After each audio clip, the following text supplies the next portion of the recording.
Surpasser, c'est se rendre maître d'une chose, ou se trouver plus haut que celle-ci dans la hiérarchie. Si l'on prend uniquement cet terme, Kaido vient de trouver son supérieur, celui qui le mènera à sa défaite, à la défaite glorieuse qu'il cherche depuis tant d'années à avoir. On a beau le répéter à chaque chapitre, la phrase de Marco prend ici tout son sens.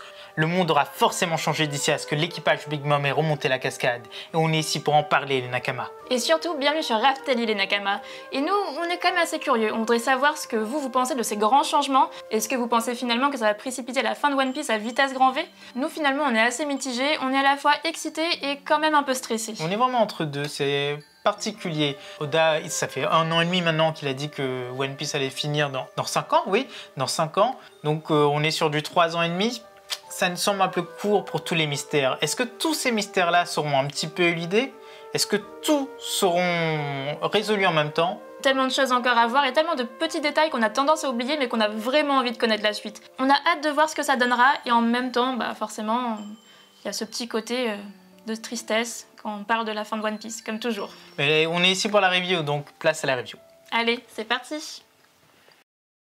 Cette semaine, il n'y a absolument pas de cover avec l'histoire du Germa. Ces deux ombres qui sont apparus, ils vont rester inconnus pendant un petit moment encore. Nous, on est un petit peu déçus vis-à-vis de la situation, mais en même temps, on se doute de qui c'est. Beaucoup d'entre vous nous ont dit que c'était Barbe Noire, son équipage était arrivé. Ça nous paraît un petit peu pas cohérent. On l'a dit nous-mêmes, on pense qu'ils vont arriver. Forcément, mais pas là. Là, c'est l'aventure du Germa. Ils peuvent pas arriver dès le début. On va faire quoi? On va bifurquer. Oda, il va changer le titre en disant que c'est la mini-aventure, non pas des Germa, mais de Barbe Noire. Non, ça le fait pas. Puis, on regarde bien la forme des bottes, on regarde bien la cape. Ça fait très Germa. On voit bien quand même qu'un côté, on a Reiju, ça c'est sûr et certain, c'est Reiju. Et de l'autre côté, donc là forcément, c'est Ichiji. Si vous avez d'autres arguments pour dire que c'est l'équipage de Barbe Noire, allez-y. Mais nous, on pense qu'il y aurait eu plusieurs ombres. Ça aurait été beaucoup plus épique. Et une flotte pareille qui arrive sur Whole Cake, c'est pas une infiltration. Il va pas aller en infiltration. S'il sait que Big Mom n'est pas là, il va pas faire en demi-mesure. Il va pas juste débarquer avec deux personnages et puis foup, on prend tout et puis bye bye. Ça nous paraît un petit peu inconsistant cette histoire. Lui, il va débarquer comme un bulldozer, il va tout défoncer et tout le monde va le voir arriver de très loin. Mais bon, on verra ça la semaine prochaine. Et pour la page couleur de cette semaine, en fait, d'abord, on a une couverture. Et la couverture du Shonen Jump, on a tous les grands personnages, tous les héros dessinés comme s'ils faisaient du sport. Le sport est à l'honneur dans le Shonen Jump et c'est plutôt agréable. Luffy fait du football et Midoriya, lui, il fait du rugby. Bon, nous, on aime bien ces deux personnages, c'est vrai. Et il y a plein de personnages très intéressants dedans. Par contre, au niveau manga de sport, vous aimez quoi? En fait, donnez-nous vos suggestions en commentaire, nous on va les regarder. On aimerait bien en parler peut-être sur l'autre chaîne. Mais surtout, moi, mon manga préféré de sport, c'est Ice Shield 21. Moi, je connais pas trop de mangas de sport et honnêtement, je pense que c'est pas vraiment... c'est pas ce que je préfère, donc je vais m'abstenir pour l'instant. Pour la page cover de cette semaine, ça sent l'été à plein nez. Elle est incroyable cette image, elle est vraiment cool, on a vraiment envie d'être avec eux. Et c'est vrai que chaque année, Oda fait des pages couleurs pour le printemps, pour l'été, et à chaque fois, ça rend super bien. C'est vraiment un très beau travail qu'il nous fait. Il n'y a pas forcément de détails cachés, de trucs qu'il faut interpréter. Là, pour le coup, il y a peut-être le livre de Nami qui est à moitié caché, mais on ne sait pas trop à quoi ça correspond. On n'a pas réussi à décrypter. Si vous avez une idée, dites-le en commentaire. Par contre, Luffy, il passe toujours pour un pervers auprès de Nami. Première vraie page jusqu'à Momo, il est encore en train de pleurer, même sous sa forme de dragon. Mais là, il repense au dernier moment passé avec sa mère. Selon elle, c'était certain que Momo serait capable de faire revivre le clan Kozuki dans le futur. À l'époque, ce qui remonte à quelques mois pour lui, il ne se considérait pas comme un homme, mais comme un enfant. Celui qui ne faisait que pleurer face à Kaido, celui qui ne pouvait sauver personne. Et c'est Kinemon qui lui a dit les mots qui l'ont fait changer, qui l'ont fait passer du stade enfant au stade adulte. Il a décidé de toujours être à ses côtés quoi qu'il advienne, qu'il choisisse la vie ou la mort dans ce château. Et c'est à ce moment que ce jeune homme s'est mis sur la voie pour devenir shogun. Cette séquence pour nous, elle est vraiment déchirante. On s'est toujours demandé comment est-ce que ça s'était passé, la séparation entre Momo et sa maman. Et là, le fait de voir ça, moi honnêtement, ça me fend le cœur. De voir la pauvre Toki qui commence à pleurer à la fin quand Momo s'en va et qui prend la décision de sauver tout le monde finalement. Il le dit, de prendre son propre chemin, c'est l'émancipation, c'est là où il a coupé les ponts avec, entre guillemets, ses parents. C'est quelque chose de fort. Il y a un côté fierté et de tristesse en même temps. On imagine vraiment que ça a dû être vraiment très difficile pour les deux.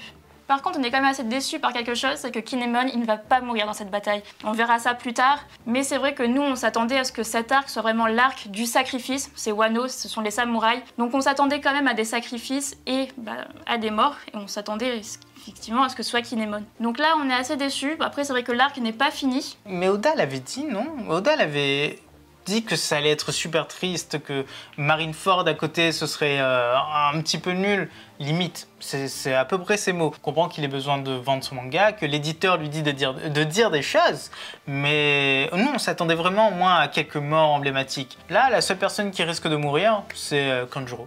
Oui, bon après, pour Kanjuro, finalement, bon, c'est pas que ça ne nous rendrait pas tristes, mais ce serait pas la même chose que pour la mort d'Ace, ça c'est certain, et je pense que vous serez tous d'accord avec nous. Sur le toit, ce jeune dieu de la foudre se déchaîne, il envoie des éclairs à tout va, car oui, le a bien c'est cette énergie venue du ciel. Et en rigolant, il l'envoie sur l'ennemi qui esquive. Bon, c'est Kaido quand même, et forcément il allait les esquiver. Et il riposte en l'envoyant valdinguer d'un autre coup de masse. Luffy saisit à nouveau un éclair et hop, il retourne vers l'ennemi. Mais rebelote, un petit coup sur la tête, mais avec des mots très intéressants. Selon lui, un fruit du démon puissant n'est pas suffisant pour conquérir les mers, car Roger, lui, il n'avait pas de fruit du démon. On peut le faire qu'avec du haki. Et hop, ça c'est une confirmation de l'extrême. Roger, il n'avait pas de fruit du démon. C'était à peu près dit, non, c'était pas vraiment dit en fait depuis le début de l'œuvre. On se demandait tous, enfin tout le monde se demandait, tout fan de One Piece se demandait est-ce que Roger avait un fruit du démon? Est-ce qu'il avait le Gomu Gomu avant? Ce qui était un petit peu bizarre, sans doute que non. On a fait pas mal de vidéos où on disait que non, c'était pas possible qu'il ait le Gomu Gomu. Sinon la marine s'en serait rendu compte. La marine aurait dit quelque chose comme quoi Luffy ressemble beaucoup trop à Roger avec son fruit. Et là, on a la confirmation de la part de Kaido, qui a affronté sans doute Roger à God Valley, et qui en plus était au courant en fait au fait de toutes ces choses qu'il faisait et qui était déjà en activité à Wano avant la chute de Roger. Il n'avait pas de fruit du démon. Il était un full utilisateur de haki. Il utilisait toutes les formes du haki et il rivalisait avec les plus forts. Pour y arriver, il faut du haki et c'est tout. Et d'ailleurs, l'équipage de Roger l'avait bien compris. À notre connaissance, il n'y avait que très peu d'utilisateurs du fruit du démon dans l'équipage. Je pense même qu'il n'y avait que Baggy. Oui, il y en avait qu'un. Un seul confirmé, après Rayleigh, il pouvait nager. Scopper Gaban, on ne le sait pas. Et tous les autres, on ne le sait pas non plus. Mais Roger n'en avait pas, ça s'est confirmé. Et concernant Baggy, du coup, on va avoir une petite théorie qui arrivera très prochainement dans la semaine. Donc ça concerne Baggy et la dernière, donc beaucoup d'entre vous l'ont peut-être déjà. Mais en tout cas, restez à l'affût et ça arrive la semaine prochaine. Kaido poursuit ses coups de masse incessants pour abattre l'ennemi. Celui-ci se sert de l'effet trampoline et tape en continu. Et lorsque Luffy s'échappe enfin vers les cieux, il attrape la bête, mais en vain. Il se prend des lames d'air hyper tranchantes. Car Nika, oui, il a beau être en dieu, il peut se faire tancher. C'était à prévoir, c'est pas un Logia, et même si c'était un Logia, on pense que ses coups sont empreints d'acquis de l'armement, tout simplement. Donc il peut se faire toucher. C'est pas comme Marco qui a un Zoan mythique et qui se régénère instantanément, même s'il y a des spécificités à son fruit. Luffy, lui, il se fait toucher, il saigne, et puis il est diminué à chaque fois. Bon, son fruit a l'air de transcender pas mal de choses, mais à quel point? Il y a forcément des limites, sinon ce serait déjà la fin de l'œuvre. On ne sait pas pour vous, mais nous, on trouve que ce combat au sommet commence vraiment à être assez long. C'est vrai qu'il y a eu pas mal de level up, c'était quand même très intéressant, mais là, on attend vraiment la fin avec impatience. Et on se demande aussi quel va être le plot twist à la fin. Là, pour le coup, le Gear 5, il est excellent. Nous, on adore le Gear 5, mais la lenteur, elle est présente. Ça, c'est vrai. Tout simplement parce que les scans sortent semaine après semaine. On a cet effet d'attente, mais on a aussi cet effet où ça ne bouge pas vraiment. Là, ça fait un petit moment qu'ils sont sur le toit. On a l'impression que le combat est retombé dans une phase qui était déjà là avant le Gear 5, où tout le monde est fatigué, tout le monde attend le coup final, on attend le coup final, on attend le coup final, mais à chaque fois on sort une grosse attaque, puis on attend le coup final, puis il y a une autre grosse attaque, et on ressort le coup final. Ça, c'est peut-être un petit peu long pour nous. Pendant ce temps, à Nigashima, le lancer de lanterne est en cours dans la capitale des fleurs. Le festival touche bientôt à sa fin et rien ne laisse présager la catastrophe. Cette fête, elle est infinie et c'est tant mieux, car c'est le seul jour de relâchement de ses habitants. Et Otoko, elle sourit enfin pour de vrai, elle veut que sa lanterne atteigne son père. Otoko et Yasui, c'est vraiment une histoire très émouvante et vraiment intéressante. Pour ceux qui ne le savent pas, ils n'ont pas de lien de parenté. Après la chute des Daimyo, Yasui s'est réfugié au village Ibizu et il est tombé sur la jeune fille qui avait perdu ses parents. Il a pris son aile et il l'a élevée sans jamais lui dire qu'il n'était pas son vrai père. Nous, personnellement, on adore ce personnage, mais par contre, il y a quelque chose qui nous chiffonne un peu. Un espèce de petit mystère qui est arrivé il n'y a pas si longtemps dans One Piece, au début de l'arc Wano, et qui perdure encore aujourd'hui. Après sa mort, on n'a pas revu son corps, donc est-ce que Kanjuro l'aurait récupéré? Est-ce qu'il serait toujours en vie et emprisonné ou torturé? Pour l'instant, on ne le sait pas, mais on a vraiment hâte de savoir. Dans la salle de concert, les samouraïs s'extasent devant les paroles de Yoguro. Le vieux déclare que le château s'effondre et c'est pour le mieux. Si ça se passe réellement, c'est que bientôt Kaido il va tomber, il va être abattu. Au moins, leur famille vivra en paix, même si tous mourront. Mais l'inverse sera uniquement bénéfique pour leur vie. Ils la garderont juste un tout petit peu plus longtemps, mais ce sera la fin de Wano. D'ailleurs, Kid, quand il regarde ça, il agit assez bizarrement. Il a l'air assez étonné. Tout simplement car il sent tout ce qui se passe là-haut. Il a acquis de l'observation. Il voit très bien les choses, mais surtout, les samouraïs sont en train d'acclamer Luffy. Kid, il veut devenir roi des pirates. Kid, il veut devenir le plus fort. Il a battu Big Mom, mais c'était en alliance avec Law. Il aurait aimé battre Kaido, c'est Kaido qui l'a traîné jusqu'ici. C'est Kaido, à cause de Kaido en fait, que son partenaire a dû manger un smile. Donc forcément, il a une dent contre Kaido et il aurait aimé régler ça lui-même et il aurait été beaucoup plus proche du titre de roi des pirates. Finalement, on ne sait pas vraiment ce qu'il veut. On ne sait pas s'il veut vraiment à tout prix ce titre. D'ailleurs, on ne connaît pas sa backstory. On ne sait pas pourquoi est-ce qu'il est venu dans le Nouveau Monde. On ne connaît pas son but. On ne connaît pas non plus pourquoi est-ce qu'il a attaqué le territoire de Big Mom. N'en parlons pas de celui de Shanks. Il a quand même violemment attaqué et il en a perdu un bras. Maintenant, on comprend qu'il veut se venger, mais avant, quel était son but? Juste devenir roi des pirates? Juste devenir un des empereurs? C'est compliqué à dire. Ça cache forcément des choses.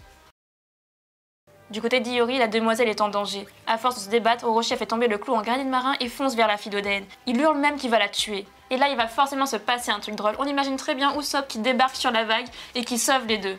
Ou je ne sais pas, ou peut-être Jinbei qui débarque aussi, avec Raizo, mais sans vraiment le vouloir. Mais en tout cas, pour nous, Orochi va mourir, forcément. Il va cramer un petit peu, puis il va être noyé. Enfin, on dit qu'il va mourir, mais il n'y a pas grand monde qui meurt dans One Piece.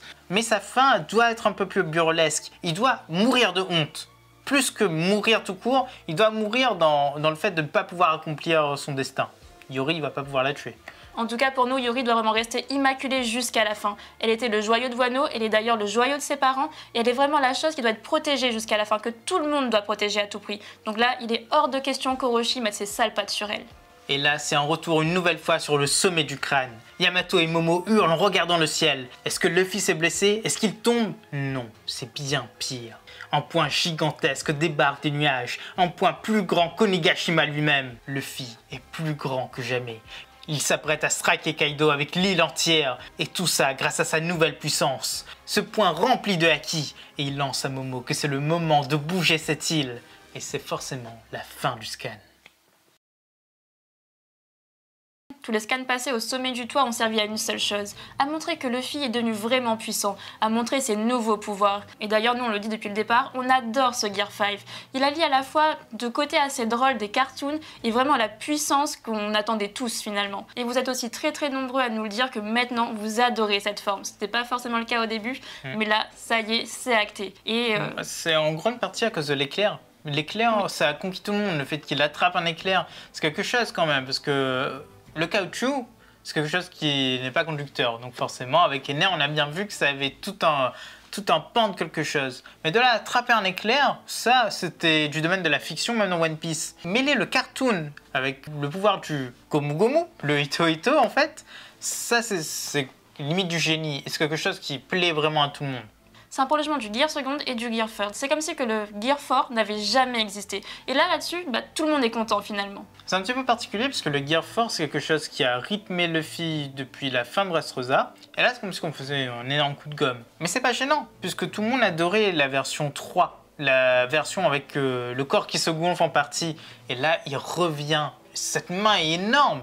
Elle est aussi grande que Nigashima. Elle va écraser Kaido, qui n'a pas l'air effrayé. Ça, c'est un cas. Mais surtout, ça rentre dans le top des attaques les plus dévastatrices. C'est peut-être même la première. C'est avant la technique d'Akainu qu'il avait utilisée sur le champ de bataille à Marineford. C'est avant celle de Fujitora, son fameux météore. Parce que là, ça a sans doute la puissance d'un météore, mais c'est rempli de haki des rois. C'est rempli de haki de l'armement avancé. C'est rempli de tout. Et ça va tout détruire sur son passage. Heureusement, il demande à Momo de déplacer tout ça. Et forcément, on est dans un shonen, donc il va réussir. Ça, c'est certain. On ne sait pas encore comment, on ne sait pas quel sera l'élément déclencheur. Par contre, c'est vrai qu'on a quand même quelques petites questions, quelques petites remarques. Là, vu la taille de Luffy, on aurait pu se dire qu'il pourrait très bien, de lui-même, d'un coup de poing, à la fois éclater Kaido et de l'autre enlever Onigashima et puis mettre en sécurité. Bon, après c'est peut-être un peu trop demandé, c'est sûr. C'est peut-être bien plus intéressant finalement avec Momo qui réussirait à créer ces nuages. C'est une discussion, c'est vraiment une discussion ouverte. C'est est-ce que Luffy pourrait pousser Kaido avec une main tout en repoussant Onigashima, tellement il peut devenir grand maintenant. C'est peut-être possible, mais il pense aussi à Momo. Vraiment, c'est l'évolution de Momo qui compte. Deuxième chose qui compte pour lui, c'est ses nakama. C'est les gens qui sont présents dans Onigashima. Donc bien sûr, il comprend aussi que Momo, il peut pas forcément maîtriser son feu du démon d'un coup. Donc il a un plan B. Rappelez-vous, quand il a attaqué Kaido, il y a une de ses attaques qui a transpercé sa tête, ou alors une de ses attaques qui sont passées au travers de ses yeux. Et ça, c'était quelque chose qui était typique des cartoons, mais qui montre aussi qu'il peut toucher les choses sans leur faire mal. Quelque chose qui vient du début de One Piece. Si on regarde bien, il y a Kyoshiro, le maître de Zoro, qui lâche une phrase incroyable. Une lame puissante, là c'est de tête, une lame puissante peut choisir de ne pas couper. Mais c'est la même chose. C'est comme si qu'une main puissante pouvait choisir de ne pas faire mal. C'est comme si que Luffy, il pouvait taper ce qu'il voulait, tout en évitant ce qu'il voulait pas toucher. C'est un pouvoir encore plus. Il peut toucher Kaido sans toucher Onigashima, ou alors rien toucher du tout, et donc tout protéger si jamais Momo foire. Et pour finir cette analyse, eh bien voici les prédictions pour le scan suivant. Prédiction numéro 1, Momo arrive à tirer les nuages en repensant à sa famille. Il veut revoir sa petite sœur et c'est un moteur pour lui. Numéro 2, Luffy éclate Kaido qui essaie de résister au mieux. Mais le coup est si puissant que l'empereur s'écroule. On aura peut-être droit à un petit flashback où on verra peut-être l'ombre de Rox, son capitaine. Numéro 3, Iori est sauvé in extremis par la vague. Adieu Orochi, ou pas d'ailleurs, parce que ce mec-là il a l'air imbattable. Et enfin numéro 4, la cover de la semaine prochaine nous montrera les envahisseurs de Whole Cake, le Germa. Et bien voilà, c'est déjà la fin de cette vidéo, de cette review. On espère que ça vous a plu et surtout, si ça vous intéresse, vous laissez votre commentaire, votre petit like, vous partagez la vidéo et abonnez-vous. A bientôt les accros de One Piece.